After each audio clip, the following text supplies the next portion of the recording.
quand Pro Tools Carbon est arrivé, je me suis demandé c'est quoi la dernière évolution.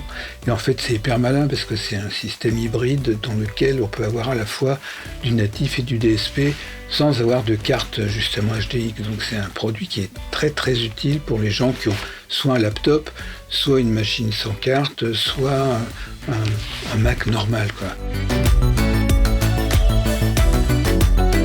Alors le Pro Tools Carbon, c'est un rack 1U, c'est facile à installer, c'est fait pour l'avoir devant soi quand on travaille.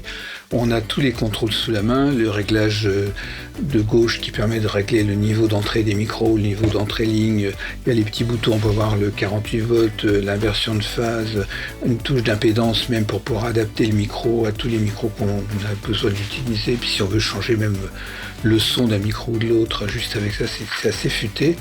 À droite, on a le réglage du monitoring, donc on peut se régler le volume comme dans un vrai studio, comme ici, quoi, le volume des haut-parleurs, plus le 4 sorties casque dans lequel on peut faire des balances de casque séparées dans Pro Tools comme dans un studio. Franchement, c'est un produit excellent.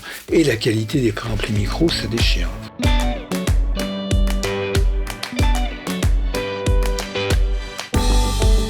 Pour l'installation, c'est un jeu d'enfant. Il y a deux câbles, le câble de secteur, l'allumé, un câble réseau qui va directement dans le Mac. Après, il suffit de valider dans l'audio setup que l'interface vient d'un port réseau et il la reconnaît automatiquement. Après, on a un petit audio setup qui est facile à régler. On peut définir si justement on veut une ou deux sorties monitoring, si on veut les casques. Quand on est habitué à travailler sur un Pro Tools de quelque modèle que ce soit, en 5 minutes, on est chez soi. C'est la fonction hybride.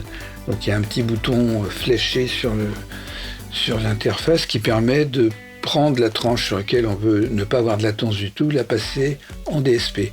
Alors du coup, il n'y a pas de latence que les plugins est en DSP, mais aussi le bus et les départs. Donc du coup, on se retrouve un peu dans une situation... Et c'est une interface vraiment ultra pro, mais si on regarde ce qu'il y a dedans, il y a quand même 8 préamplis micro, 4 sorties casque qui peuvent être aussi des sorties haut-parleurs supplémentaires. Il y a l'équivalent d'une demi-carte DSP qui permet d'avoir quand même tous les plugins DSP sous la main et pas de latence.